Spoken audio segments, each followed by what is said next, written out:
High বন্ধুরা, আমি চলে আসলাম বিকালবেলা আমাদের জমিতে এই বিচন তোলার জন্য। এই বিচনগুলো কিনা বিচন আমাদের, তো ভাবলাম যে এখানে কয়েকটা বিচনের আটি আছে, এই আটিগুলো এক জায়গায় করি। ভাবলাম যে এই কোণাতে সামান্য একটু বিচন আছে, এইগুলো একটু তুলে দেখি।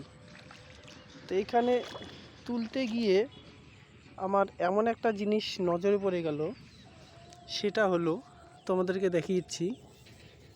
এই দেখো, এই দেখো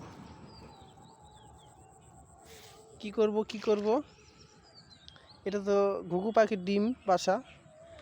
তো চিন্তা করলাম এখানে আমি যদি এইভাবে এগুলো রেখে দিই, তাহলে তো কেউ গরু ছাগল এসে খেয়ে নিতে পারে বা কেউ কেটে নিতে পারে। এই জন্য এই বিচনের জায়গাটা আমি লাগাই দেব। কারণ